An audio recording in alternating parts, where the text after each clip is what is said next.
හොඳයි දරුවනේ මීට ප්‍රථම පාඩම් ඒකකයේදී අපි පළවෙනි පාඩමට අදාළව එනම් ව්‍යාපාර පදනම හා ව්‍යාපාර පරිසරයකට අදාළව 2015 සිට 2014 දක්වා විභාග ප්‍රශ්න වලට යොමු වෙච්ච වාස්තවික අභ්‍යාස ගණනාවක් කතා කරා. විශේෂයෙන්ම බහුවර්ණ MCQ ප්‍රශ්න ගණනාවක් සාකච්ඡා කළා. අපි අද ඉඳන් 2017 සිට ඉදිරියට යොමු වෙච්ච අභ්‍යාස කීපයක් කතා කරන්න සූදානම් වෙනවා. මුලින්ම 2018 විභාග ප්‍රශ්න පත්‍රයට යොමු වෙච්ච බහුවර්ණ ප්‍රශ්නයක්. මිනිස් අවශ්‍යතා සහ වුමනා පිළිබඳ නිවැරදි ප්‍රකාශය කුමක්ද? මිනිස් අවශ්‍යතා සහ වුමනා පිළිබඳ නිවැරදි ප්‍රකාශය කුමක්ද? අවශ්‍යතා සහ වුමනා දෙකම මේකෙන් කියවෙනවා නිවැරදිද? පළවෙනි එක පුද්ගලයෙකුට අවශ්‍යතා අසීමිත ප්‍රමාණයක් ඇති අතර. ඒක කියවනකොට මම දෙන නිර්දේශය දෙවෙනි කොටස කියවන්න එපා. ඇයි මේක වැරදි? අවශ්‍යතා අසීමිත නැහැ. අවශ්‍යතා සීමිතයි.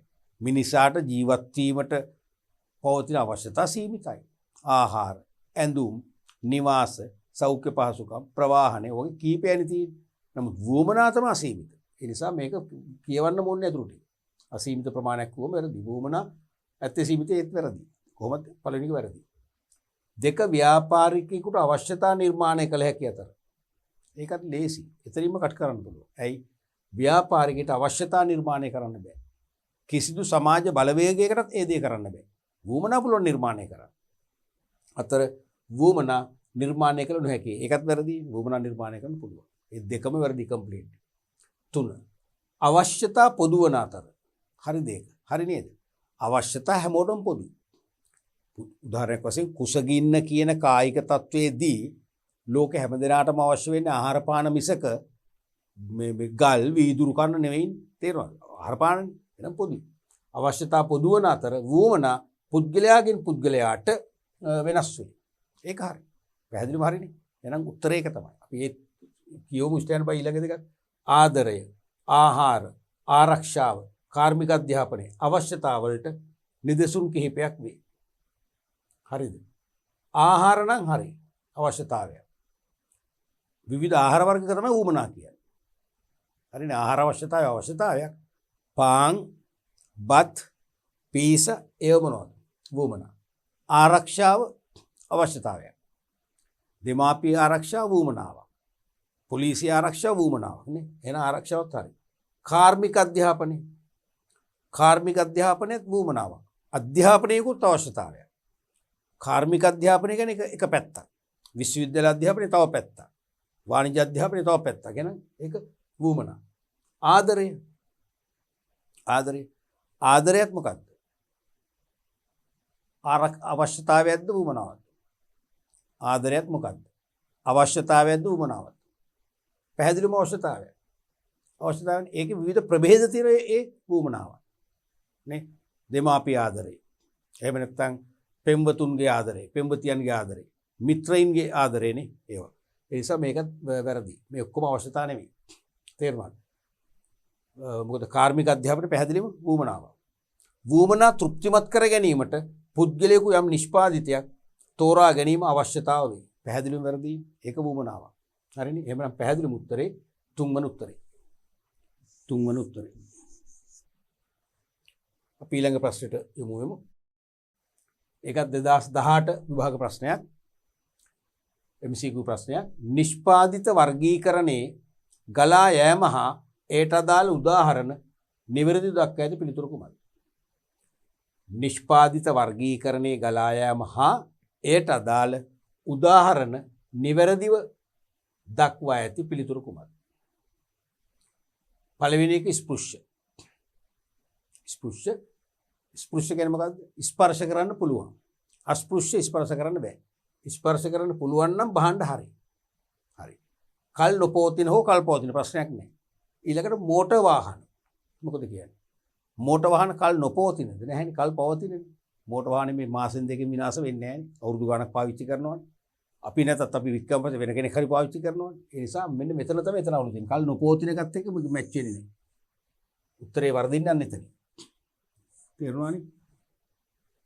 ස්පෘශ්‍ය ඒත් එහෙමයි ස්පර්ශ කරන්න පුළුවන්. භෞතික පැවැත්මක් තියෙනවා. භාණ්ඩ හරි. මේ දෙක මැච් වෙනවා. පාරිභෝගික සේවා අන්න වැරදිච්ච දැන්. සේවා වෙන්න බෑ නේද? භාණ්ඩයක් වෙන්න ඉපේ. ඒ නිසා ඒක ගන්න බෑ. තුන්වෙනි එක අස්පෘශ්‍ය. ස්පර්ශ කරන්න බැරි.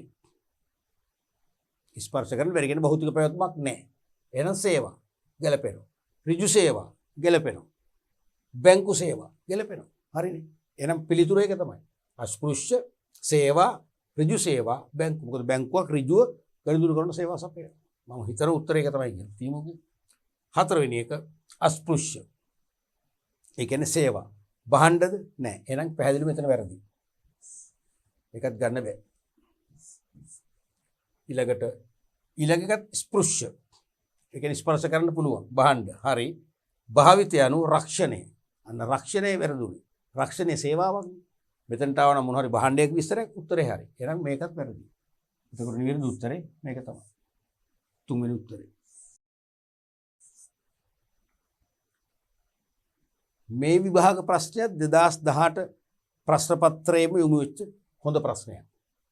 ව්‍යාපාර පරිසර බලවේග සාධක හා ඒවායි බලපෑම නිවැරදිව සඳහන් කර ඇති ප්‍රකාශය කුමක්ද? පැහැදිලි ප්‍රශ්නේ. ව්‍යාපාර පරිසර බලවේග සාධක හා ඒවායි බලපෑම නිවැරදිව සඳහන් කරන ප්‍රකාශය. පළවෙනි ප්‍රකාශය බලන්නකො. ව්‍යාපාරයක පරිගණක ක්‍රියාකරුවන් අභ්‍යන්තර සාධකයක් වන අතර ඔවුන්ගේ කුසලතා අඩුකම ව්‍යාපාරයට තර්ජනයක් වේ. මොකද කියන්නේ? ව්‍යාපාරයක පරිගණක ක්‍රියාකරුවෝ ඉන්නවා. කම්පියුටර් ඔපරේටර්ස්ලා. ඒගොල්ලෝ අභ්‍යන්තර සාධකයක්ලු. ඒක හරි. කිසිදු වාදයක් නැහැ. සේවකයෝනේ. සේවක අභ්‍යන්තර සාධකයක්. වන අතර ඔවුන්ගේ කුසලතා අඩුකම ව්‍යාපාරයට තර්ජනයක් වේ. ඒක හරිද? ඒගොල්ලෝ අභ්‍යන්තර සාධකයක්. ඒගොල්ලන්ගේ කුසලතා අඩුකම තර්ජනයක්ද? නෑනේ. තර්ජනයක් කියන්නේ බාහිරින් එන බලපෑමන්නේ. දැන් මේ ඇතුළේ ඉන්න සේවකයෝනේ. සේවකයෝ ඉන්නව කුසලතා අඩු. ඒ කියන්නේ මොකද්ද? දුර්වලතාවයක්. අන්න මෙන්න මෙතන තමයි වැරදුනේ. මේක තමයි වැරදි. මේක තමයි වරද. දුර්වලතාවය වැරදි. උත්තරේ ගන්න බෑ. දෙවෙනි එකත් බලමු. තරඟකරුවන් වැඩිවීම ව්‍යාපාරයකට තර්ජනයක් වන අතර එය ආසන්න බාහිර පරිසර බලවේගයක් වේ. ඒක හරිද? තරඟකරුවන් වැඩිවීම තර්ජනයක් තමයි ඒක හරි. තරඟකරුවෝ වැඩි වෙනකොට බාහිරින් ලොකු බලපෑමක් එනවා. තර්ජනයක් එනවා. ඒක හරි. අතර එය ආසන්න බාහිර පරිසර බලවේගයක් වේ. ආසන්න බාහිර පරිසර බලවේගයක් වේ. ඒක හරිද? තරඟකරුවන් වැඩිවීම ව්‍යාපාරයකට තර්ජනයක් තමයි. බාහිරින් ඉන්නේ වන අතර එය ආසන්න බාහිර පරිසර බලවේගයක් වේ. මොකද කියන්නේ? හරිනේ. තරඟකරු ඉන්නේ කොහෙද? ආසන්න පරිසරයේ තමයි. ආසන්න බාහිර පරිසරයේ තමයි. මම හිතනවා ඒක තමයි උත්තරේ. බලමු එකක් කියවල. විදේශ විනිමය අනුපාතයේ පහත වැටීම අපනයනකරුවන්ට අවස්ථාවක් වන අතර එය ආසන්න බාහිර පරිසර බලවේගයක් වේ. විදේශ විනිමය අනුපාතය. රටක මුදල් ලේඛකයක් තවත් රටක මුදල් ලේඛකයක් සමග හුවමාරු වීමේ අනුපාතය. පහත වැටීම අපනයනකරුවන්ට අවස්ථාවක් කියන එක ගන්න පුළුවන්. මොකද විනිමය අනුපාතයේ පහත වැටුනම සමහරට අපනයනය කරන අයට අවශ්‍ය යෙදුම් විදේශයන්ගෙන් ගෙන්වනවා නම් ඒ යෙදුම් ලාභදායක වෙන්න පුළුවන්. එහෙනම් ලාභදායී ලෙස ගෙන්වලා භාණ්ඩ හදලා අඩු මිලකට විකුණනකොට ටර්න් එක වැඩි කරගන්න පුළුවන්. ඒක වාසි වෙන්න පුළුවන්. අනිත් පැත්තට වාසි වෙන්න පුළුවන්. ඉතින් මිල අඩු වුණොත් එහෙම ඒකත් අවාසි. කොහොමද ගන්න පුළුවන්. හැබැයි මොකද ඊළඟ කොටස? වන අතර එය ආසන්න බාහිර පරිසර බලවේගයක් වේ. ඒක හරියද? ඒක වැරදි නේද? මොකද විනිමය අනුපාතය එන්නේ ආසන්න නෙවෙයි ආර්ථික. විනිමය අනුපාතේ මුදල් සැපයුම මිල මට්ටම මේ වෙනකොටද ආර්ථික පරිසරයට. එහෙනම් ඒක ආසන්න පරිසරය කියන කතන්දරෙත් එක ගන්න මේක වැරදි. 4. මූල්‍ය ආයතන සාර්ව පරිසර බලවේගයක් වන අතර. මූල්‍ය ආයතන සාර්ව පරිසර බලවේගයක් කියලා හිතන්න පුළුවන්. බාහිරයිනේ. ඔවුන්ගේ දැඩි තරංකාරීත්වයේ ව්‍යාපාරවලට අවස්ථාවක් වේ. මූල්‍ය ආයතන සාර්ව පරිසර බලවේගයක් වන අතර ඔවුන්ගේ දැඩි තරංකාරීත්වයේ ව්‍යාපාරවලට අවස්ථාවක් වේ. ඒක හරිද? ඒක හරිද? මූල්‍ය ආයතන සාර්ව පරිසර බලවේගයක්. කියලා හිතන්න පුළුවන් මූල්‍ය ආයතන. සාර්ව පරිසරයක් ගන්න පුළුවන් විශේෂයෙන්ම ආර්ථික පරිසරය යටතේ. තේරුණාද? ඔවුන්ගේ දැඩි තරංකාරීත්වයේ ව්‍යාපාරවල අවස්ථාවක් වෙනවා. නේ ඔවුන්ගේ තරංකාරීත්වයෙන් ව්‍යාපාරවල ලොකු අවස්ථා මෙවුමක් ඇති වෙන්නේ නැහැ. සංවිධාන ව්‍යුහය තුල sannivedana නිසි පරිදි සිදු වීම සංවිධාන ශක්තියක් වන අතර. සංවිධාන ව්‍යුහය තුලේ ඕගනයිසේෂනල් ස්ට්‍රක්චර් එක ඇතුලේ sannivedana හොඳින් වෙනවා ඒක ශක්තියක්. ඒක ශක්තියක් තමයි වන අතර එය ආසන්න බාහිර පරිසර බලවේගයක් වේ. වැරදි ආසන්න නෙවෙයි ඒක අභ්‍යන්තරනේ. එහෙනම් මේ නිසාත් මේක ගන්න බෑ. එහෙනම් උත්තරේ හරියන්නේ තරඟකරුවන් වැඩිවීම ව්‍යාපාරයකට තර්ජනයක් වන අතර. තරඟකරුවන් වැඩිවීම ව්‍යාපාරයකට තර්ජනයක් වන අතර එය ආසන්න බාහිර පරිසර බලවේගයක් වේ. එහෙනම් උත්තරේ 2.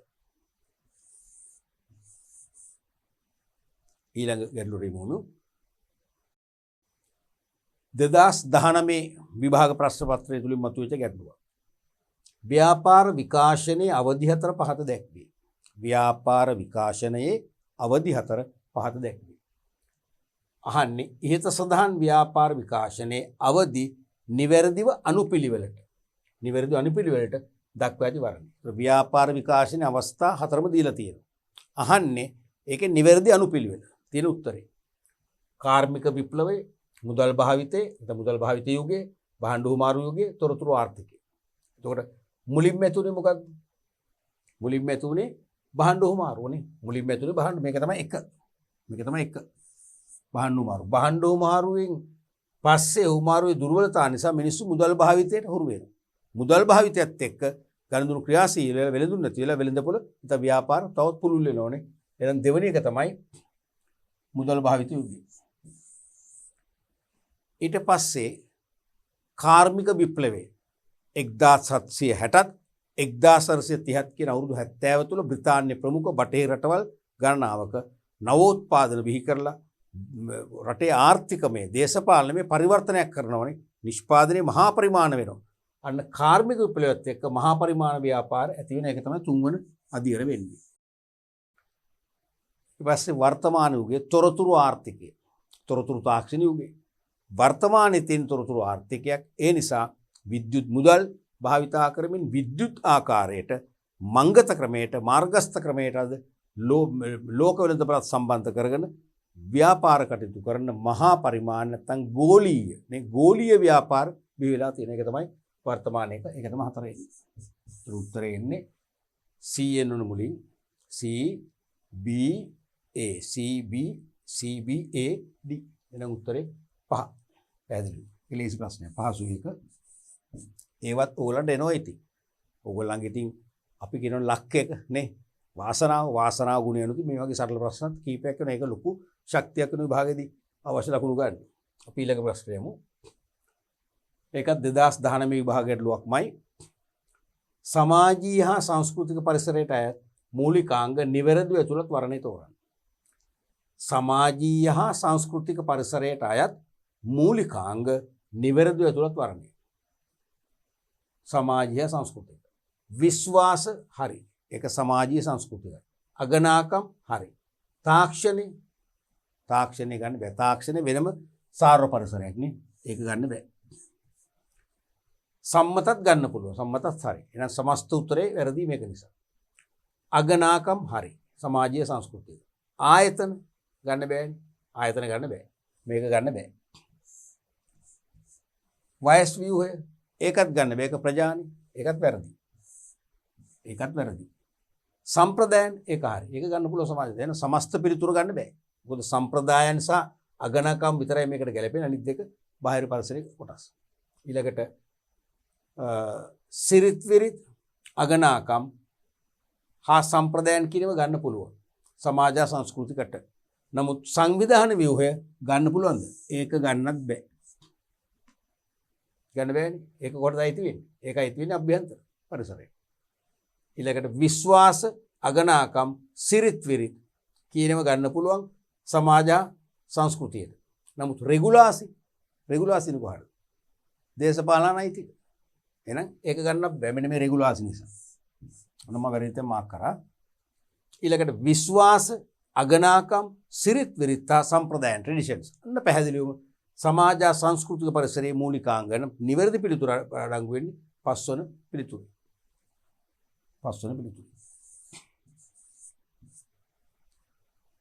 අපි ඊළඟ ගැටලුවට යමු.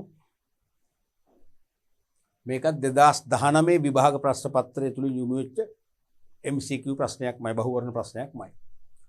පහත වගුවේ සාර්ව පරිසර මූලිකාංග හා ඊට අදාළ සිද්ධීන් කිහිපයක් දක්වා ඇත. පහත වගුවේ සාර්ව පරිසර මූලිකාංග හා හරිනේ සාර්ව පරිසර මූලිකාංග තියෙනවා වම් අත පැත්තේ ඊට අදාළ සිද්ධීන් දකුණු පැත්තේ තියෙනවා. ප්‍රශ්නේ යොමු වෙන්නේ මොකද්ද? ඉහතදී ඇති මූලිකාංග අනුපිළිවෙල අනුව සිද්ධීන් නිවැරදිව ගලපා ඇති වර්ණය කුමක්ද? ඉහතදී ඇති මූලිකාංග අනුපිළිවෙල අනුව සිද්ධීන් නිවැරදිව ගලපා ඇති වර්ණය. මේ දෙක මැච් කරන් තියෙනවා. බලමු. ආර්ථික කිව්වම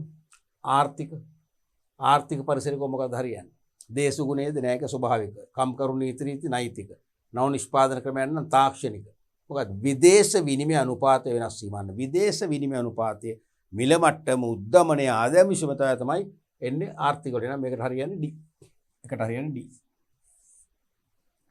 ස්වාභාවිකකම දේශගුණික තත්ත්වයන් වෙනස් වීම.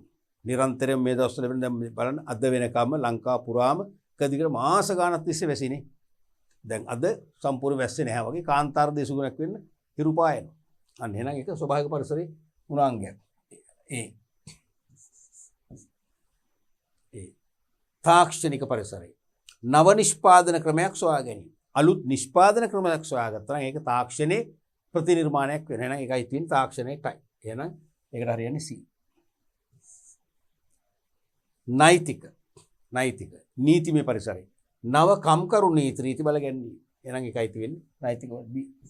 ඒකත් පහසු ප්‍රශ්නයක්. ඒ එන්න උත්තරේ D A C B. D A C B කියන්නේ උත්තරේ 5. ඒකත් පහසු ප්‍රශ්නයක්. අන්න ළමයිට වාසනාවක් තියෙන නැති අවුරුද්දේ ලේසි ප්‍රශ්න කීපයක්ම යමු. ඊළඟ ප්‍රශ්න අපි යමු. 2020 අලුත්ම විභාග ප්‍රශ්න අලුත්ම අවුරුද්දේ මම මෙතෙක් පැවැත්වූ ව්‍යාපාරයක් යනු පහසු ප්‍රශ්නයක්. ව්‍යාපාරයක් යනු අර්ථකථනයක් තියෙනවා. ලාභය මත අභිප්‍රේරණය වන පුද්ගල සමූහයකි. එහෙම කියන්න බෑනේ. අපි දන්නවා සමහර ව්‍යාපාරවල අරමුණු ලාභයම නෙවෙයිනේ. ලාභ අරමුණු කරගත් ව්‍යාපාරක් තියෙනවා. ලාභ අරමුණු කර නොගත්. ලාභ අරමුණු කර නොගත්. නැත්නම් සුබ සාධනය මුල් කරගත් ව්‍යාපාරක් තියෙනවා. පැහැදිලි? ඒක වැරදි. සේවා පදනම් කරගත් ඕනෑම ආර්ථික ක්‍රියාකාරකමකි. හරිද ඒක? නෑනේ සේවාම වෙන්න ඕනේ නෑනේ. භාණ්ඩ පදනම් කරගත්ත ඒවා ව්‍යාපාර තියෙනනේ. ඒ නිසා ඒකත් ගන්න බෑ. අපි සේවාවකම ඒකයි උත්තරේ ලඝු කරන එක පැත්තකට. භාණ්ඩ විකිණීම සඳහා පුද්ගලයන්ගේ සංවිධානාත්මක උත්සාහයකි. භාණ්ඩ විකිණීමට විතරද ව්‍යාපාර ඇති වෙන්නේ? නෑනේ නිෂ්පාදනයත් කරනවා. එහෙනම් ඒකත් එක පැත්තකට නැඹුරු වෙනවා. එහෙම එක පැත්තකට නැඹුරු වෙන්න බෑ නේ. සමපාත වෙන්න ඕනේ. විවෘත වෙන්න ඕනේ ප්‍රශ්නේ. එතකොට භාණ්ඩ විකිණීම සඳහා පුද්ගලයෝ සංවිධානය වුතු විතරක් නෙවෙයි භාණ්ඩ නිෂ්පාදනය කරන සංවිධානයනොත් ඒත් ව්‍යාපාර නිසා මේකත් ගන්න බෑ. භාණ්ඩ නිෂ්පාදනය සඳහා පුද්ගලයන්ගේ සංවිධානාත්මක උත්සාහයක මම ඉස්සෙල්ලා කිව්වේ. එහෙනම් නිෂ්පාදනය කරන්න විතරද? නෑ. වෙළඳාමටත් අයිති. එහෙනම් ඒකත් ගන්න බෑ. ඉස්සෙල්ලේකම අනිත් පැත්ත. පුද්ගල අවශ්‍යතා සහ වුමනා ඉටු කරන ඕනෑම ආර්ථික ක්‍රියාකාරකම ගන්න. පුද්ගල අවශ්‍යතා සහ වුමනා ඉටු කරන ඕනෑම මානව කටයුත්තක් හෙවත් ආර්ථික කටයුත්තක් තමයි නියමාර්ථකථනයේ තියෙන ව්‍යාපාරය. එහෙනම් වාදයක් නැහැ උත්තරේ 5. මේ ප්‍රශ්නයත් 2026ට වාසනාවන්ත වුණා බොහොම ලේසියෙන් ලකුණු ගන්න. ඊළඟ එක අභ්‍යාසයක් ඒකත් 2020ෙම යොමු වෙච්ච බහුවර්ණ ප්‍රශ්නයක්. ශ්‍රී ලංකාවේ දලදේශීය නිෂ්පාදිත වර්ගීකරණය අනුව ශ්‍රී ලංකාවේ දලදේශීය නිෂ්පාදිත වර්ගීකරණය අනුව කර්මාන්තාංශයට අදාළ වන ආර්ථික කටයුත්තක් වන්නේ. කර්මාන්තාංශයට අදාළ ආර්ථික කටයුත්තක් වන්නේ. ලේසියිනේ. ප්‍රතිචක්‍රීයකරණය. හරිද? ප්‍රතිචක්‍රීයකරණය. හරි වගේ නේද? ඒ කියන්නේ ඉතිරි වෙන ද්‍රව්‍ය නැත්නම් අපත යන ද්‍රව්‍ය අසුරුම් ද්‍රව්‍ය වගේ දේවල් වෙනස්කම් වලට ලක් කරලා උණු කරලා වෙන්න පුළුවන්, තලල වෙන්න පුළුවන්. අර මුල් භාණ්ඩයේ මුල් ද්‍රව්‍ය බවටපත් කරනවා. මුල් භාණ්ඩයක් නිපදවන්න අවශ්‍ය මුල් ද්‍රව්‍ය. මූලික ද්‍රව්‍ය බව නැවතපත් කරන පරිචක්‍රියදී ඒක කර්මාන්ත හා සම්බන්ධ කටයුත්තක් තමයි. තේරුණාද? නීති උපදේශනේ ලීගල් ඇඩ්වොකසි වැරදි. ඒක කෙලින්ම නෛතික නැත්නම් සේවයක්. තේරුණාද? රක්ෂණයේ සේවයක්. එළවලු වලදී සේවයක්. වනවගාව කෘෂිකාර්මික. එහෙනම් කර්මාන්ත වලටයි තියෙන්නේ මොකද්ද? ප්‍රතිචක්‍රීයකරණය තමයි. උත්තරේ 1. උත්තරේ 1. ඊළඟ ප්‍රශ්නත් අපි බලමු. 2020 විභාග ගැටලුවක්මයි සාධාරණ ඉපැවුමක් හිමිකරුවන් වෙත ලබා දීමට. සාධාරණ ඉපැවුමක් හිමිකරුවන්ට ලබා දීමට ව්‍යාපාරයකට ගත හැකි ඍජු ක්‍රියාමාර්ගය කුමක්ද? දැන් ව්‍යාපාරික හිමිකරුවන්ට සාධාරණ ප්‍රතිලාභ ලබා දීම ව්‍යාපාරිකයන් සතු සමාජ වගකීමක් කියලා අපි දන්නවා. එහෙනම් ඒ දේ කරන්න නම් මොකද්ද කරන්න ප්‍රධාන ක්‍රියාමාර්ගය ඍජු ක්‍රියාමාර්ගය? අපද්‍රව්‍ය කළමනාකරණය. අපද්‍රව්‍ය කළමනාකරණය කළ යුතුයි. පරිසරිතකාමී ව්‍යාපාරිකයෙක් වශයෙන් ප්‍රතිරූපයක් ගොඩනගන්න. නමුත් ඒකෙන් හිමිකරුවන්ගේ පියුම් වර්ධනය කරන්න හැකියාවක් ලැබෙන්නේ නැහැ ඍජු. ඒක උත්තරේ නෙවෙයි නිසා. සමාජ සුබසාධන සේවා ඉටු කිරීම. සමාජ සුබසාධන සේවා ඉටු කිරීම සමාජයට වාසිදායකයි. සමාජයේ වෙනුවෙන් ව්‍යාපාරිකයන් සතු සමාජ වගකීමක් ඒක. සමාජයේ වෙනුවෙන් ව්‍යාපාරිකයන් සතු සමාජ වගකීම. ඒක හිමිකරුවන්ගේ ඉපයුම වර්ධනය කරන්නේ. ඉපයුම තව අඩු වෙන්න පුළුවන් ඒ නිසා. අර වල අතරේක පිරියක් දරුවම. ඒකත් උත්තරේ නොවේ. සේවක රැකියා සුරක්ෂිතතාවය තහවුරු කිරීම. ඔව් සේවකයින්ගේ රැකියා සුරක්ෂිතතාවය තහවුරු කළ යුතුයි. එතන අපිට ගැටලුවක් වාදයක් නැහැ. හැබැයි එහෙම කරා කියලා හිමිකරුවන්ගේ ඉපයුම් වර්ධනය වෙන්නේ නැහැ. තේරුණාද? ඒකත් පිළිතුර නෙවෙයි නිසා. ඵලදායි ආයෝජන මාර්ගයන්හි මුදල් යෙදීම. අන්න ව්‍යාපාර විසින් තමන්ගේ අර මුදල් ඵලදායි මාර්ගවල වැඩි ප්‍රතිලාභ ලබන්න පුළුවන් මාර්ගවල ආයෝජනය කරන්නලු. එහෙම කළොත් මොකද වෙන්නේ? බාහිරින් ව්‍යාපාරය තුළට අමතර අර මුදල් ප්‍රමාණයක් ගලාගෙන එනවා. බාහිරින් ව්‍යාපාරය තුළට මුදල් කාන්දු වීමක් සිදු වෙනවා. අන්න ඒක හේතු වෙනවා සාධාරණ ඉපයුමක් හිමිකරුවන්ට ලබා දෙන්න. එහෙනම් මම හිතන්නේ ඒක තමයි අනිවාර්යෙන් පිළිතුර වෙන්නේ. අපි ඒත් නතර කරන්නේ නැහැ. අපි ඊළඟට බලමු. භාණ්ඩ හා සේවා සඳහා සාධාරණ මිලක් නියම කිරීම.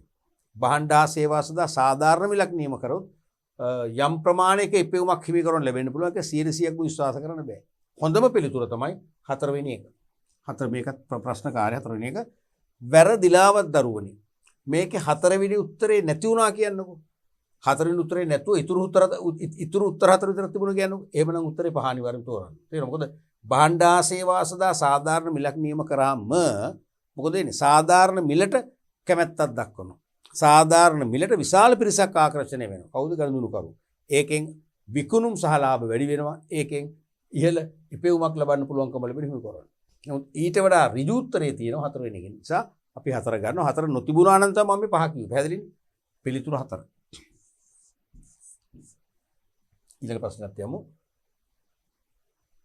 මේ තියෙන්නේ වාස්තික අභ්‍යාසයටතේ හිස්තැන් පුරවන අභ්‍යාස. මතකයිනේ? වාස්තික පේපර් එකේ ප්‍රශ්න 50යි, බහුවර්ණ ප්‍රශ්න 30යි, හිස්තැන් පුරවන ප්‍රශ්න 10යි, කෙටි නිශ්චිත පිළිතුරු සපයන ප්‍රශ්න 10 ප්‍රශ්න 50 ලැබෙනවා. මේ තියෙන්නේ හිස්තැන් පුරවන ප්‍රශ්න. විවිධ පාර්ශ 2015 ප්‍රශ්නය. විවිධ පාර්ශවයන් අතුරින් ව්‍යාපාර තම පැවැත්ම තහවුරු කර ගැනීම සඳහා හිස්තැනක් පිළිබඳ සැලකිලිමත් වන අතර. මේක ටිකක් ව්‍යාකුලත් වුණා පේපර් මාකින් වලදී. එවකට කන්ට්‍රෝලින් චීෆ් ප්‍රධාන පාලක පරීක්ෂකතුමා මාකින් ස්කීම් එක නැත්නම් උත්තරපත්‍ර සමීක්ෂණයේදී පරීක්ෂකවරුන් දෙන පිළිතුරුපත් සාරාංශය දාලා තිබුණු උත්තර දෙකක්. එකක් තමයි අයිතිකරුවෝ කියලා. විවිධ පාර්ශ්වයන් අතුරින් ව්‍යාපාර තම පැවැත්ම තහවුරු කර ගැනීම සඳහා අයිතිකරුවන් පිළිබඳ කිව්වම මම දන්නේ මට නම් ඒක ටිකක් ව්‍යාකූලයි. දැන් මගේ ව්‍යාපාරේ මමනේ අයිතිකරු. හරිද? මම ගැනම උනන්දු වෙනවා කියලා හරියන්නේ නැහැ. අතුරින් ව්‍යාපාර තමන්ගේ පැවැත්ම තහවුරු කරගන්න නම් වැඩිපුරම සැලකිලිමත් වෙන කවුරු? තමන්ගේ ගනුදෙනුකරුවෝ දිහා. මොකද මතක තියෙන ඕනෑම ව්‍යාපාරයක ගනුදෙනුකරුවා තමයි ව්‍යාපාරයේ රජු. customer is the king of business. එහෙමනේ මහාචාර්ය කොට්ලර් කියන්නේ. තේරෙනවද? එහෙනම් රජු නම් ඒ ගනුදෙනුකරුවා පිළිබඳ සැලකිලිමත් වෙලා ගනුදෙනුකරුවගේ වුවමනා මොනවද කියලා තේරුම් ගන්න. ඒ වුවමනා ඉහළින්ම තෘප්තිමත් කරන්න පුළුවන් වන විදියට භාණ්ඩාසේව නිෂ්පාදනය, මිල කිරීම, ඇසුරුම් කිරීම, ප්‍රචාරණය, බෙදහැරීම සැලසුම් කළොත් අන්න ගනුදෙනු කරු දිනා ගන්න පුළුවන්. පිරියටම ලාභ වර්ධනය වෙනවා. පැහැදිලිවම උත්තරේ මොකද්ද? මේකට ගනුදෙනු කරුවෝ. හිමිකරු ගනුදෙනු කරුවෝ. අයිතිකරුවෝ කියන එකත් ලියලා තිබුණා. ස්කීමේ ලකුණු දුන්නා. ගනුදෙනු කරුවන්. නමුත් හොඳම උත්තරේ ගනුදෙනු කරුවා. වන අතර යටිතල පහසුකම් ලබා ගැනීම සඳහා හිස්තනක් පිළිබඳ සැලකිලිමත් වේ. ඒ කියන්නේ ප්‍රවාහන පහසුකම්, ජල පහසුකම්, තෙකලා විදුලිය, ප්‍රවාහන පහසුකම්, මේ වගේ යටිතල පහසුකම් සපයන්නේ රජයේනේ. ඒ යටිතල පහසුකම් ලබා ගන්න පුළුවන් වෙන්න අපි රජයේ පිළිබඳව මොකද වෙන්නේ? සැලකිලිමත් වෙන්න ඕනේ. සැලකිලිමත් වෙනවා කියන්නේ රජයේ නිසි පරිදි බදු ගෙවනවා. රජයේ ප්‍රතිපත්ති වලට අපි ගරු කරනවා. රජයේ ප්‍රතිපත්ති වලට ගරු කරමින් අපේ ව්‍යාපාර ප්‍රතිපත්ති හදා ගන්නවා. තේරෙනවද? එහෙම වුණොත් තමයි රජය අපේ පහසුකම් දෙන්නේ. නැත්නම් රජයේ පහසුකම් කප්පාදු කරන්න පුළුවන්. එහෙනම් එතෙන්ට එන්නේ රජය පැහැදිලි. රජය මතක තියාගන්න දරුවනේ සමහර අවුරුදු වල මේ අයන්න කියන ප්‍රශ්නේ තියෙනවනේ උත්තර දෙකක් පුරවන්නේ. උත්තර දෙකෙන් එකක් සම්පූර්ණ කරත් ලකුණු දුන්නා. තුන් ලකුණු එකක් නම් භාගයක් දුන්නා. මේක වර්ධ නම් භාගයක් නැහැ. සමහර අවුරුදු වල මේ දෙකම හරි ගියොත් තමයි ලකුණු එක. එකක් වර්ධ නම් ලකුණු එකම නැහැ. ඒතර දැන් අපි ඔයගොල්ලෝ ගනුදෙනු කරුවෝ හරි. රජයේ ලියුව අපි මහ බැංකුව කියලා වැරදි. එහෙනම් ලකුණු බිඳුවයි. එහෙම අවදානමකුත් තියෙනවා. ඒක අපිට කියන්න බෑ. ඒක ඒ කාලේ ඉන්න කන්ට්‍රෝල් චීෆ් ගේ පෞද්ගලික මතය. අපිට ඒකට අභියෝග කරන්න බෑ. ඒක පුළුවන් තරම් දෙකම ලියන්න උත්සාහ කරා. ඊළඟට ව්‍යාපාරයක හරපද්ධතිය හිස්තනක් පරිසර සාධකයක් වන අතර. මොකද්ද හරපද්ධතිය කියන්නේ? ව්‍යාපාරයක මූලික සාධක. ව්‍යාපාරය පවතින අවශ්‍ය මූලික සාධක. කොහෙද අයිති වෙන්නේ? අභ්‍යන්තර පරිසරයට. අනිවාර්යයෙන්ම අභ්‍යන්තරයි.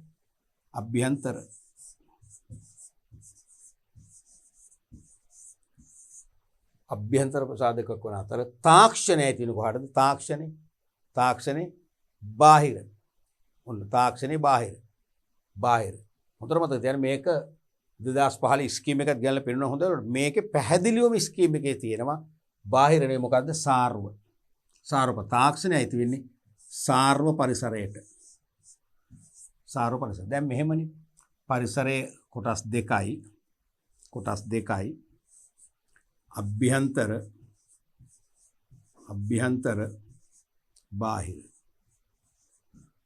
බාහිර කොටස් දෙකයි ආසන්න සාර්ව. හරිනේ. මේ බාහිර පරිසරයේ දෙවෙනි ප්‍රභේදය තමයි සාර්ව එකට තමයි තාක්ෂණය ඇති වෙන්නේ. පැහැදිලිද? ඒ නිසා මේකට අනිවාර්යයෙන්ම සාර්ව මෙතන ලියලම තිබුණා බාහිර නම්. සමහරයි බාහිර කියලා නම් කරනවනේ බාහිර කොටස නිසා. බාහිර නම් ලකුණු බිඳුවයි. එක මතක තියාගන්න. එහෙම ලියන්නේ හරියට. පොයින්ට් එකම ලියන්න ඕන. තේරෙනවද? තාක්ෂණය ඇති වෙන්නේ දැන් යනකො සාර්ව පරිසර ඒකකයක් වන සාර්ව පරිසරයක තාක්ෂණ පරිසරයයි. ඒ සාර්ව පරිසරයයි ආසන්නකේ දෙකේම මව් තමයි බාහිර. නිසා බාහිර ලියුවට ලකුණු නැහැ. පැහැදිලි මතක තියන්න එක. ඊළඟ ප්‍රශ්නත් බලන්න 2016 ආපු සුදුසු වචන උදාහරණ පුරන ප්‍රශ්නයක්. වෙළඳ පොළ හිස්තනක් මෙන්ම හිස්තනක් ක්‍රම හරහාද නිර්මාණය වේ. වෙළඳ පොළක් ඇතින ක්‍රම. එකක් තමයි විද්‍යුත්ාකාරයට. අන්තර්ජාලය ඔස්සේ ගැනුම් කරු විකුණුම් කරු සම්මුඛ වෙලා අදහස් සූමාරු කරගෙන විද්‍යුත් පැලෙන් ඇනුම් කරලා විද්‍යුත් මුදලින් ගෙවීම් කරලා භාණ්ඩා සේවා වෙළඳාම් කරගත්තොත් එතන දෙපක්ෂේ මුණ ගැහෙන්නේ නැහැ නේ. එහෙනම් විද්‍යුත්ාකාරය ඔක වෙනවා. හරිද? ඕකටම මාකිනි ස්කීම් එකේ ආවා අවකාශ මෙන්ම කියලා. හරිනේ. විද්‍යුත්ාකාරයෙන් ගනුදෙනු ක්‍රියාවලිය හසුරුවද්දී වෙළඳපොළ අවකාශයක් ඇති වෙන්නේ. භෞතික ස්ථානයක් නැහැනේ. දැන් අපි මෙහි ඉඳගෙන ජර්මනියේ මර්සිඩස් බෙන්ස් සමාගමත් එක්ක තොරතුරු හුමාරු කරන් අපි e-cash වලින් පේමන්ට් එකක් කරලා අපි එහෙන් කාර් එකක් ඇනුම් කරලා ගෙන්න ගන්නවා. අපි හමු බලන්න කොච්චර දුරද කියලා. වෙළඳපොළේ සීමා නිම්මල්ලු නැහැ. වෙළඳපොළ අවකාශයක් තියෙන. තේරුණාද? එහෙනම් එතන වෙළඳපොළ අවකාශයන් මෙන්න මොකක්වත් හරි. අවකාශයන් මෙන්ම වෙළඳපොළ විද්‍යුත් නැත අවකාශයන් මෙන්ම හිස්තන ක්‍රම හරහාද නිර්මාණය. මොකක්ද හිස්තන?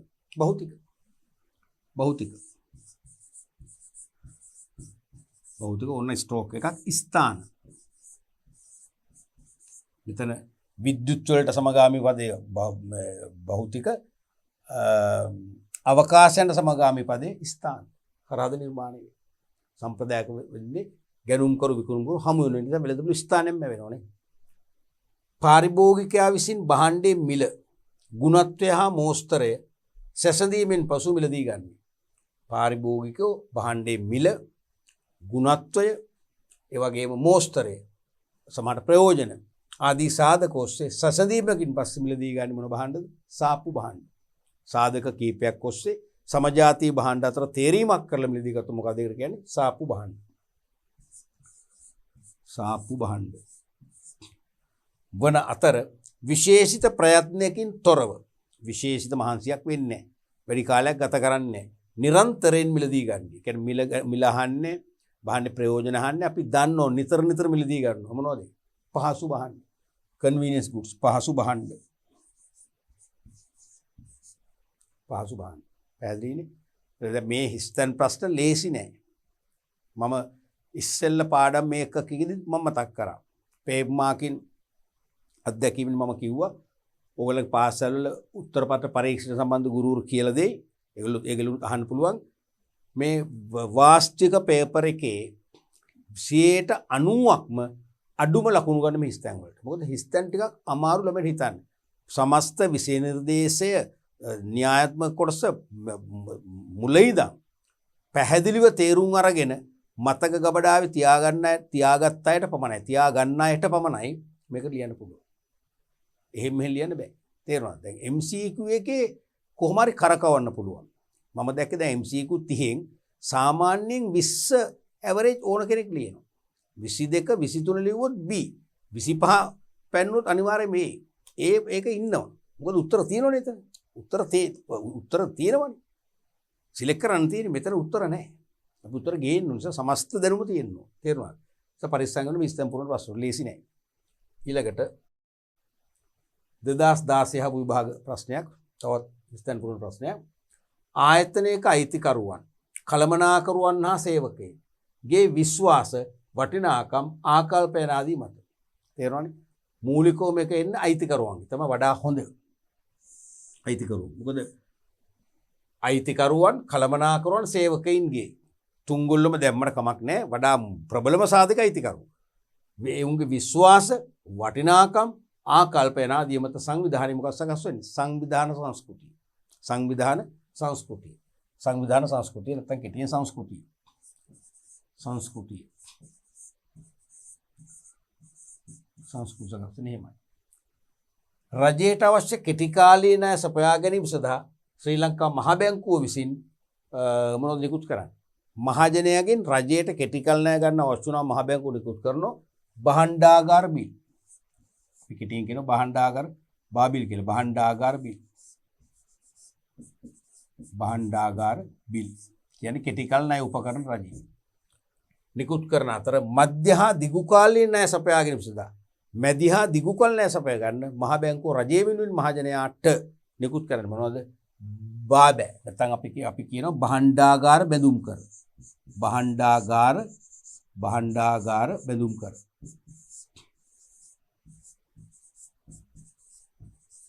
තමයි නිකුත් කරන්නේ. හරිනේ? ඊළඟ 2017 ඔහා සමානම ගැටලුවක් තිබුණා. භාණ්ඩවලට හෝ සේවාවලට ඇති හිස්තනක් මත ඉල්ලුම ජනිත වන අතර භාණ්ඩ හෝ සේවාවට ඉල්ලුමක් ඇතිවෙන කොහොමද? අනිවාර්යයෙන් මිලදී ගැනීමේ කැමැත්තක් ඇති වෙනවා. ආසාවක් ඇති වෙනවා. දැන් අපි සමහර විට සමහර භාණ්ඩ අපේ පවුලේ අයට ඥාතීන්ට මිත්‍රයන්ට අපි වෙළඳපොළේදී කියන්නේ මෙන්න මේක ගන්න මේක හොඳයි මේක ගමුද කියලා. අනිත් පැත්ත උනන්දු වෙන්නේ නැහැ කියන කෑයට කැමැත්ත නැහැ. අනිවාර්යයෙන් කැමැත්ත තියෙනවා. දෙවැනි එක තමයි ක්‍රය ශක්තිය. මිලදී ගැනීමේ මූල්‍යමය හැකියාව තියෙන්නත් ඕන. තේරුණාද? තුන්වෙනි එකකුත් ගත්තොත් මිලදී ගැනීම අධිකාරිය. මිලදී ගැනීමට නෛතික අවසරයකුත් තියෙනවා. දැන් හිතන්න ආයුධ අලෙවි කරන තැන් තියෙනවනේ මෙහෙ කෙස්ට පිටරටවල. ඒ ආයුධ අලෙවි කරන තැන් වලින් හැමෝටම ආයුධයක් ගන්න බෑ හැම රටකම. විශේෂ බලපත්‍ර ඕනේ. තේරුණාද? දැන් ලයිසන් කරපු තුවක්කු වලට අවශ්‍ය පතුරම් මූනිස්සන් අලෙවි කරන බලපත්ලාභී වෙළෙන්සැල් තියෙන ඒකට ගිහලා අපි ඉල්ලුවොත් මූනිස්සන් දෙනවා අපි පොලිසියට බාර දෙනවා. ඒ නිසා අපිට අධිකාරියකුත් තියෙනවා. ඉතින් ඒක විශේෂිත ඒවට සාමාන්‍යයෙන් බොහෝ භාණ්ඩ වලට මිලදී ගැනීමේ කැමැත්ත සහ ක්‍රය ශක්තිය තියෙනවා. එහෙනම් භාණ්ඩ වලට හෝ සේවාවලට ඇති හිස්තනක් මත ඉල්ලුම ජනිත වන අතර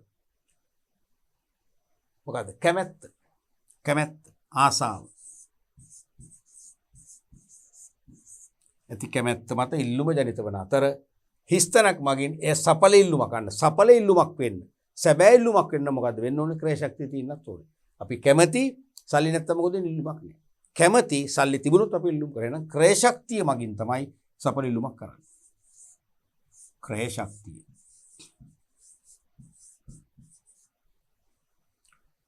ඒකේ ආ කොටස ව්‍යාපාර රටක හිස්තනක් හා හිස්තනක් සඳහා දායක වෙනවා. මේක ටිකක් ඕපන් ප්‍රශ්නයක්. විවිධ පැති වලට උළු යන්න පුළුවන්. නමුත් ප්‍රධාන උත්තර අපර දෙකක් ලියන්න පුළුවන්. ව්‍යාපාර රටක පැවැත්ම හා හරිනේ. රටක පැවැත්ම තීරණය වෙන්නේ ව්‍යාපාර නිසා. ව්‍යාපාර සක්‍රිය වුණොත් තමයි දරුවනේ රටක් පවතින්නේ. ඇයි? රටේ පුරවැසියන්ගේ වුමනා සපුරාලීමට අවශ්‍ය විවිධ වූ භාණ්ඩ හා සේවා නිෂ්පාදනය කිරීම, බෙදා හැරීම, විකිණීම කරන එක ව්‍යාපාර. එහෙම කළේ නැත්නම් පුරවැසියන්ට ජීවත් වීමට හැකියාවක් නැහැ. පුරවැසියෝ මිය දෙන්න පුළුවන්. එහෙනම් රටත් බංගල යන්න පුළුවන්. ඒ නිසා ව්‍යාපාර තමයි රටක පැවැත්ම. එකක් පැවැත්ම. සහ හිස්තන සඳහා මොකද්ද? රටේ පැවැත්මට ව්‍යාපාර තියෙනවා. එහෙනම් ව්‍යාපාර මගින් මිනිස්සුන්ට අවශ්‍ය භාණ්ඩ ආසේවා සපයන මිනිස්සු ජීවත් කරන රට පවතින. ඒත් එක්කම ව්‍යාපාර විසින් තමයි රටේ ජාතික නිෂ්පාදනයට අවශ්‍ය දායකත්වය දෙන්නේ. ජාතික නිෂ්පාදනයේ මූර්ත වශයෙන් වැඩිවීම තමයි රටේ සංවර්ධනය කරන්නේ. එහෙනම් සංවර්ධනයට දායක වෙන්නේ කවුද? ව්‍යාපාරමයි. සංවර්ධනය සඳහා. සංවර්ධනය. හරි. චුට්ටක් අපි හිතන්න ඕනේ උත්තර සම්පූර්ණ කරන්න. හරි. ඊළඟ ප්‍රශ්නට අපි යමු. 2018 අභ්‍යාසයක් ශ්‍රම විභජනයේ ප්‍රතිඵලයක් ලෙස පුද්ගල දැන් ශ්‍රම විභජනයේදී වෙන්නේ එකම පුද්ගලයෙකුට එකම කාර්යයක දිගු කලක් නියැලෙන්න අවස්ථාව ලැබෙනවා. පුද්ගලයෙකුට නිශ්චිත කාර්යයක දිගු කලක් ක්‍රියාත්මක වෙන්න අවස්ථාව ලැබෙනවා. ඒ නිසා අත්දැකීම් සම්භාරයක් ලබනවා. අත්දැකීම් ප්‍රගුණ කරනවා. ඒ නිසා අන්නයට සාපේක්ෂව වැඩි කාර්යක්ෂමතාවකින් යුතු ඒ කාර්ය කරන්න යාට හැකියාව ලැබෙනවා ඉදිරියේදී.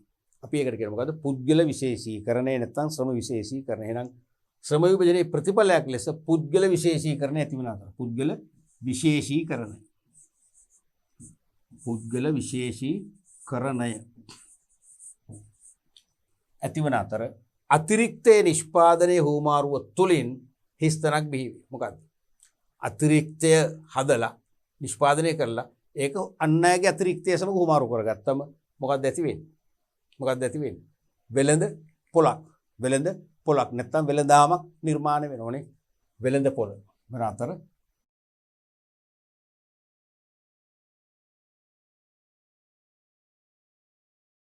ඊළඟට 2018 31 ප්‍රශ්නේ ආයන්නේ මහ කොටස අයිතිකරුවන්ගේ වටිනාකම් හා විශ්වාසය මත සංවිධාන මොකක්ද ඇති වෙන්නේ? අයිතිකරුවන්ගේ අගනාකම් සහ විශ්වාසය මත සංවිධාන මොකද්ද?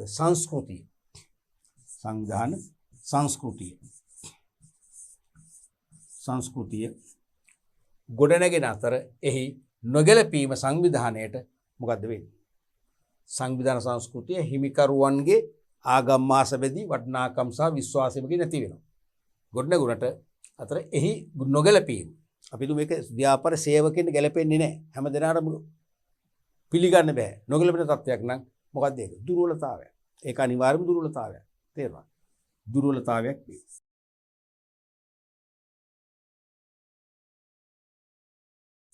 දුර්වලතාවයක් වේ. ඊළඟ ප්‍රශ්නට අපි යමු. මේ තියෙන්නේ වාස්තික පේපර් එක යටතේ පළවෙනි පාඩම් ඒකකයට අදාළව 2015 විතර මෙතෙක් අහපු කෙටි ප්‍රශ්න කිහිපයක්. කෙටි නිශ්චිත පිළිතුරු. මේකට විස්තර ලියන්නේ නැහැ. ඊටාම කෙටින් පොයින්ට් ෆෝම් එකෙන් තමයි ලියන්නේ. තේරුණාද? ව්‍යාපාරයක් ආරම්භ කිරීමේ සිට අවසානයේ දක්වා විවිධ උපකාරක සේවා අවශ්‍ය වේ. ශ්‍රී ලංකාවේ එම සේවා සපයන රාජ්‍ය පරිපාලන ව්‍යුහ මට්ටම් 4ක් නම් කරා. මට්ටම් 4ක්. දැන් 4ක් කිව්වම එක්ක 4ක් නැත්තම් 5ක් 6ක් තියෙනවා කියන අදහස නෙන්නේ. ඇත්තරම දරුණේ තියෙන 3යි. ප්‍රධාන පාලක පරීක්ෂකවරයා කවුරුණත් ඒක මම බය නැතුව කියනවා තියෙන්නේ 3 4ක් නේ. තේරෙනවද? අවසාන දක්වා විවිධ උපකාරක සේවා අවශ්‍ය වෙනවා. ශ්‍රී ලංකාවේ එම උපකාරක සේවා සපයන රාජ්‍ය පරිපාලන ව්‍යුහ ඒ කියන්නේ මම්මාවත් ඉදි කිරීම, මේ බල ශක්තිය බෙදා හැරීම, ජල සම්පද බෙදා හැරීම, එවැනි පහසුකම් සපයන රාජ්‍ය පරිපාලන ව්‍යුහ මට්ටම් 3යි තියෙන්නේ. එකක් මධ්‍යම රජය, අනිත් එක පළාත් සභා, අනිත් එක මොකක්ද? පළාත් පාලන ආයතන 3යි තියෙන්නේ, 4ක් නැහැ. නමුත් විභාගයට 4ක් ඇහුවා ඔයගොල්ලෝ. 4කට ලකුණු දුන්නා. කොහොමද දුන්නේ? මාර්කින් ස්කීම් එකේ. මම මොකද අද ඇත්තටම ස්කීම් එක ගේන්න නැත්නම් ඔයගොල්ලන්ට පෙන්නන්න. එකක් මධ්‍යම රජය. මධ්‍යම රජය. අනික පළාත් සභා.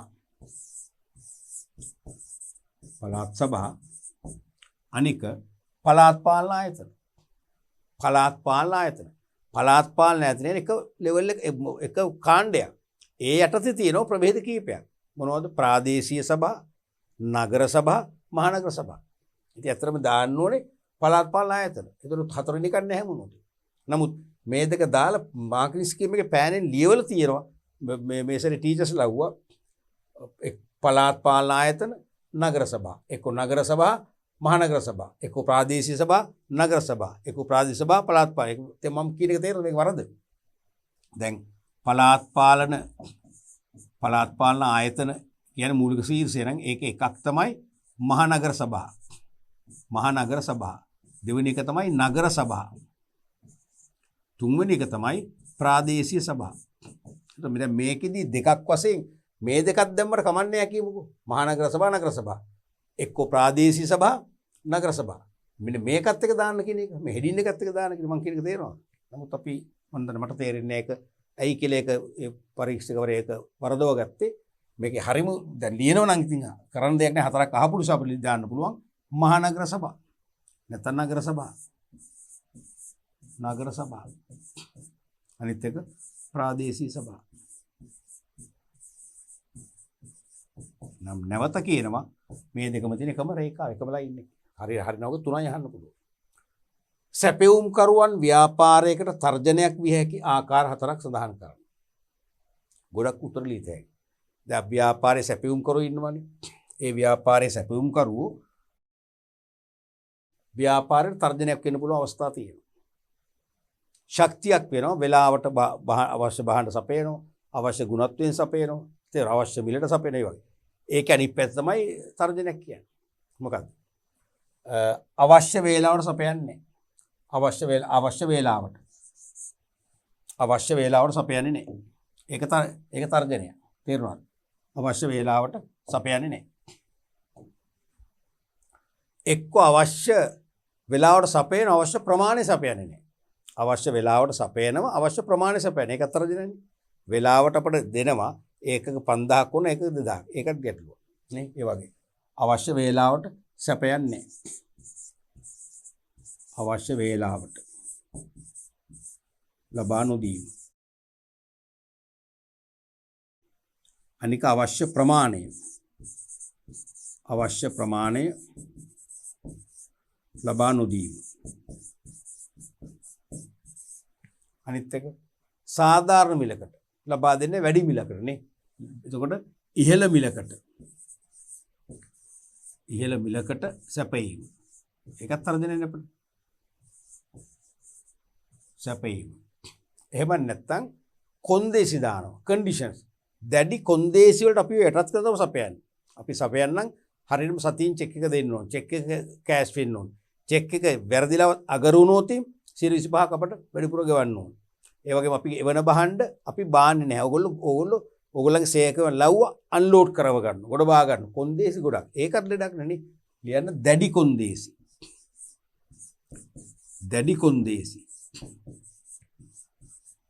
දැඩි කොන්දේසි මත අලෙවිය. නැත්නම් සැපයීම. ඔය වගේ තර්ජනයක් වෙනවා සැපයුම් කරගෙන මෙන්න මේ වගේ ක්‍රියාකාරකම් නිසා. ඊළඟ ප්‍රශ්න අපි යමු. 18 වෙනි ප්‍රශ්නයක් 41 ප්‍රශ්නය. පහසු භාණ්ඩවල ගුණාංග 4ක්. මතකනේ වෙළඳ පොලේදී අවම පරිශ්‍රමයකින් අපි මිලදී ගන්න භාණ්ඩ. නිතර මිලදී ගන්න නිසා මිල කල්පැවැත්ම ප්‍රයෝජනයේ පාවිච්චි කරන ආකාරයේ ආදී තොරතුරු විමසන්නේ අපි කෙලින්ම නම කියලා ගන්නවා. අඩුම කාලයකින් වහාම තීරණ අරගෙන ගන්න භාණ්ඩ. සිගරට්, දන්තාලේප, ගිනි පෙට්ටි, ඒ වගේම පුවත්පත්, පාන්, ඒ වගේ දේවල්. හරිනේ. මොනවද ගුණාංග? නිතර මිලදී ගන්නවා. නිතරම ගන්නවා. ඒ නිසා ඒවා පිරිවැටුම වැඩි. නිතර මිලදී ගන්න කියන්නේ මොකද? පිරිවැටුම වැඩි. පිරිවැටුම. ඉහළ පිරිවැටුමක් තියෙනවා. ඉහළ පිරිවැටුම. ඒ කියන්නේ මිලදී ගන්න වාර සංඛ්‍යාව වැඩි. ඉහළ පිරිවැටුම. ඊළඟට මිලහා ලාභය. මිලහා ලාභය දෙකම අපිට ගන්න පුළුවන්. ලාභය අඩුයි. ඒකක මිලයි ඒකක ලාභය ඊටම අඩුයි. තේරෙනවද? ඒ වගේ මේවට ඕනතරම් විකල්ප තියෙනවා දරුවනේ. පහසු බන් විකල්ප තියෙනවානේ. සබන් ගත්ත සබන් වර්ග ගොඩක් තියෙනවා. දන්තාලේප ගොඩක්, සිගරට් වර්ග ගොඩක් නේ. විවිධ පාන් වර්ග. කීල්ස් එක හදර පාන් කිය, ආර්පිකෝ පාන් කිය, අර බේකරි පාන් කියනේ. ඔය ලියන්න විකල්ප. විකල්ප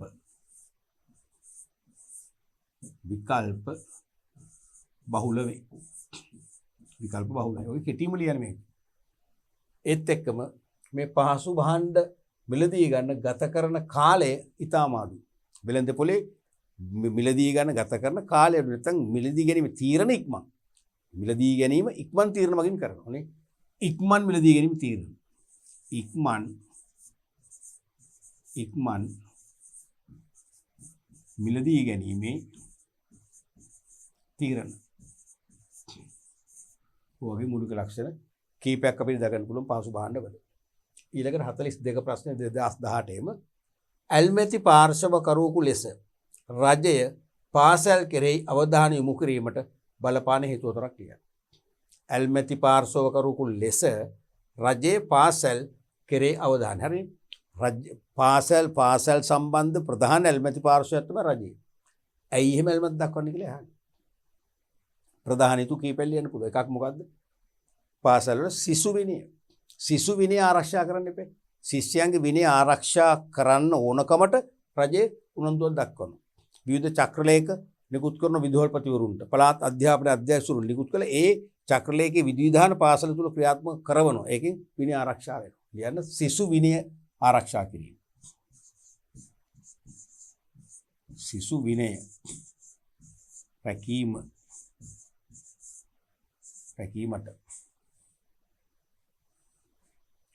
අනිත් එක තමයි දරුවන්ගේ ළමා අධ්‍යාපන අයිතිවාසිකම් ආරක්ෂා කරන්න. දැන් අපි හිතමු උසස් පෙළට ඔයගොල්ලෝ ප්‍රවේශලා ඔයගොල්ලෝ ඉල්ලනවා ව්‍යාපාරාධින විෂය ඉගෙන ගන්නවා කියලා. ඒ ඉස්කෝලේ ව්‍යාපාරාධින උගන්වන ගුරුවරයෙක් නැහැ කියලා කියනවා වෙන විෂයක් උගන්වන්න කියලා. හරිම අසාධාරණයි.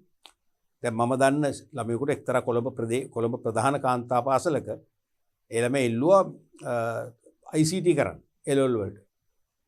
නමුත් දුන්නේ නැහැ. හේතුව ICT ගුරුවරයෙක් ඒ කාලේ ඉඳලා නැහැ. පස්සේ කාලේ ඇවිල්ලා. අන්තිමට එයාට කරන්නකො ලොජික් තර්ක ශාස්ත්‍රය. තර්ක ශාස්ත්‍රය ළම අකමැත්තෙම කරේ. අරක එයාගේ සබ්ජෙක්ට් එක. මෙයා අයිලන්ඩ් 5th ලංකාවෙන් 5 වෙනිට සමත් වුණේ. තමයි එයාගේ සබ්ජෙක්ට් එක ICT කරන්න දුන්නා නම් අහලත් මම ප්‍රයිවට් ටියුෂන් වලින් කරගන්නම් කියලා. ඒකපර ටියුෂන් කරනවා අපි ඉස්කෝලේ මොකටද කියලා ඒකේ මැඩම් ලොකු සද්දයක් දාලා. ICT කරන්න දුන්නා අනිවාර්යයෙන්ම ලංකාවේ පළවෙනිය. ඉතින් යන්නේ මේ වගේ අසාධාරණ වෙනවනේ. ඒ වගේ සිසුන්ගේ අධ්‍යාපනයි ඒක අපේ අධ්‍යාපන අයිතිය. අපිට ඉස්කෝලේ අපිට කියන්න රයිට් අපිට මේ සබ්ජෙක්ට් එක ඕනේ.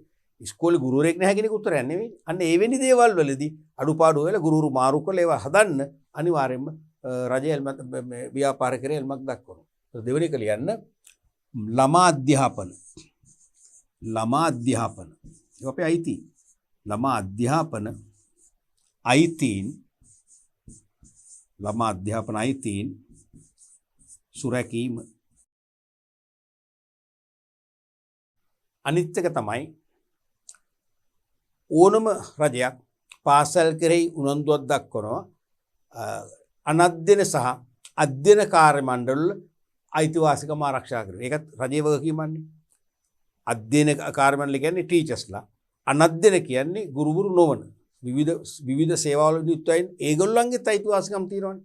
ඒවා ආරක්ෂා වෙනවද නැද්ද කියලා බලන්න රජු උනන්දුවක් දක්වනවා. ඒතොර තුන්වෙනි එක ලියන්න ඕනේ අධ්‍යයනය. අධ්‍යයන හා අනධ්‍යයන. අනධ්‍යයන සේවක අයිතිවාසිකම් ආරක්ෂා කිරීම.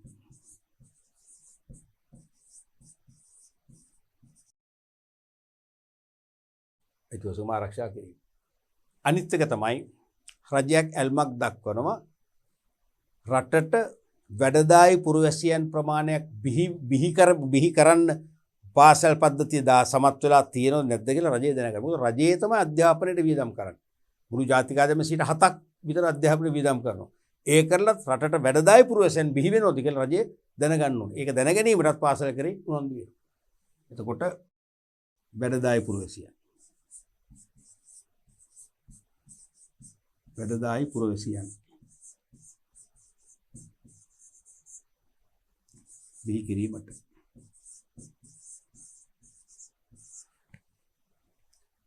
අපි ඊළඟ ප්‍රශ්නය යමු.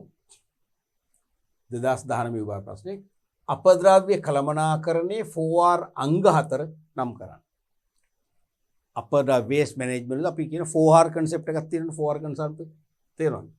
එකක් තමයි reuse. මොකද reuse කියන්නේ නැවත භාවිතය. නැවත භාවිතය. නැවත භාවිතය ඇසුරුම් ද්‍රව්‍ය reuse කියන එක. reuse උන ඉංග්‍රීසි ලියමු.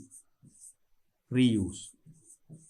ඒ කියන්නේ භාණ්ඩේ පාවිච්චි කරන් පස්සේ ඇසුරුම අපි පරිසරයට මුදාහරින්නේ. අපි ඒක නැවත වෙනත් ද්‍රව්‍ය පාවිච්චි කරන නැවත පාවිච්චි කරනවා. එතකොට පරිසරයට වන හානි අගතිය අඩු වෙනවා.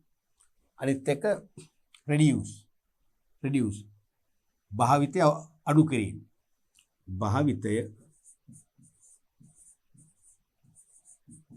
අඩු කිරීම. reduce.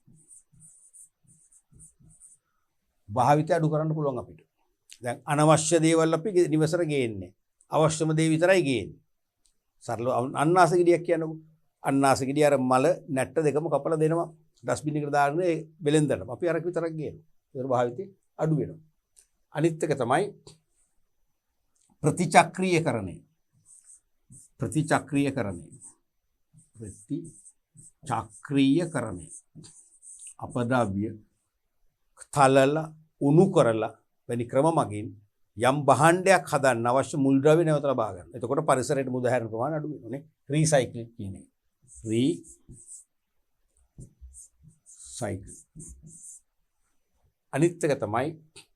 අනිත් එක තමයි ප්‍රතිස්ථාපනය නැත්නම් නැවත ඇති කිරීම. නැවත ඇති කිරීම. ප්‍රතිස්ථාපනයකොත් හරි නැත්නම් නැවත ඇති කිරීම සරලව කියනවා. නැවත ඇති කිරීම. replace කියලා අපි කියනවා. replace. දැන් ගෘහ භාණ්ඩ කර්මාන්තයේ නියුතුවයි වනාන්තර කපලා දැව ලබා ගන්න. වනාන්තර විනාශ වෙනවනේ. වනාන්තර කපන්න පෙර හෝ කපනකොට නැවත වගා ව්‍යාපෘතියක් මගින් දැව වවනවා. දැන් බටහිර රටවල එහෙමයි. බුරුත නැදුම් මේ වගේ හොඳ ලී වර්ග ඕක් කපන්න දෙන්නේ නැහැ. කපන්න අවුරුදු ගානක් අපි දුත අවුරුදු 10ක් විතර තියෙද්දි පර්මිට් එක දානවා.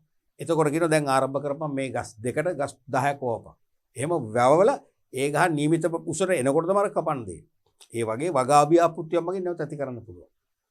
ජපානයේ මසුන් මරණෝ කට්ටිය මසුන් බෝ කරනවා. අන්න නැවත ඇති කරනවා. ඒ වගේ 2020 අභ්‍යාසයක් තියෙනවා ව්‍යාපාර විසින් මිනිස් වුවමනා ඉටු කරනු ලබන ආකාර හතරක් ලියන්න.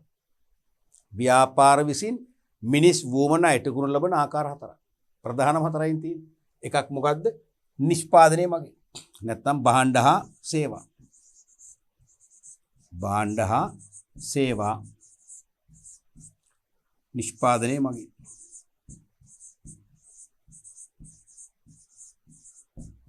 එකක්. භාණ්ඩ හා සේවා නිෂ්පාදනය මගින්.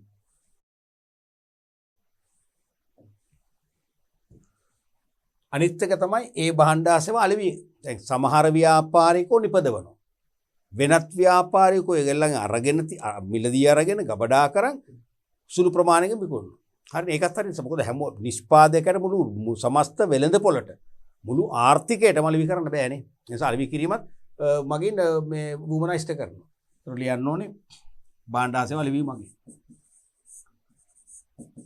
භාණ්ඩ හා සේවා අලෙවි මගින්. තව ක්‍රමයක් සමහර විට නිෂ්පාදකෝ නිපදවනෝ මහා පරිමාණයෙන් බල්ක් ප්‍රොඩක්ෂන් කළාට විශාල පරිමාණයෙන් ගබඩා කරන්න පහසුකම් නැහැ. නිසා ඇතැම් ව්‍යාපාරිකෝ වෙනත් අය නිපද වූ නිමෙවුම් අරගෙන ගබඩා කරලා භාණ්ඩ හිඟවන ආකාරය හිඟවන අනුපාතය අනුව වෙළඳ පොළට කොටස් වශයෙන් සපයන. ඒ මගිනුත් පුද්ගල වුමනා ඉෂ්ට කරනවා. ලියන්න ඕන භාණ්ඩ ගබඩා කිරීම මගින්. භාණ්ඩ ගබඩා කිරීම මගින්. අනිත් එක තමයි සමහර විට නිෂ්පාදකෝ නිපදවනෝ ඒවා ඈත වෙළඳපොළ කොටස් වලට වෙළඳපොළ අන්තයන් වෙත යවන්න අමාරුයි. යන්නේ නැහැ. ගනුදෙනු කරන එන්නත් බෑ. තේරෙනවද? ඒ නිසා ඒ භාණ්ඩ බෙදා හරින්න ඕන. අන්න සමහරට බෙදා හැරීමේ ඒජන්සීස් ඩිස්ට්‍රිබියුටින් ඒජන්සීස් ක්‍රමය තියලා තියෙන එකටයි බෙදා හැරීමේ නියෝජිතයෝ තමන්ටම ආවේනික ප්‍රවාහන පද්ධතියක් නඩත්තු කරමින් අන්න ඈත ප්‍රදේශවල නිෂ්පාදකයාගේ නිමෙවුම් වෙළඳපොළ අන්තයන් වෙත ඈත අන්තයන් වෙත බෙදා හැරීම මගින් මිනිස්සුන්ගේ වුමනා සංසිඳුවා යනවා. ලියන්න භාණ්ඩ හා සේවා බෙදා හැරීම මගින්. භාණ්ඩ හා සේවා බෙදා හැරීම මගින්.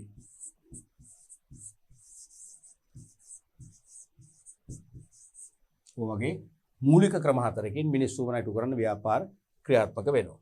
අවුදරුවනේ දැන් අපි මේ වන විට ව්‍යාපාර පදනම ව්‍යාපාර පරිසරය කියන පළවෙනි පාඩම් ඒකකයේ සම්පූර්ණ වීම කරලා ඒ පාඩම් ඒකකයට අදාළව 2015 සිට 2020 දක්වා මෑත කාලීනම විභාග ප්‍රශ්න පත්‍ර 6ක ව්‍යුහගත සහ වාස්තවික ප්‍රශ්න සියල්ලම සාකච්ඡා කරා.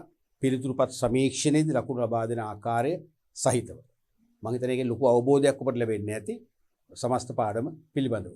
අපි මීළඟ ඒකකයෙන් දෙවන පාඩමට අදාළ විෂය කරුණු හදාරන්න බලාපොරොත්තු වෙනවා.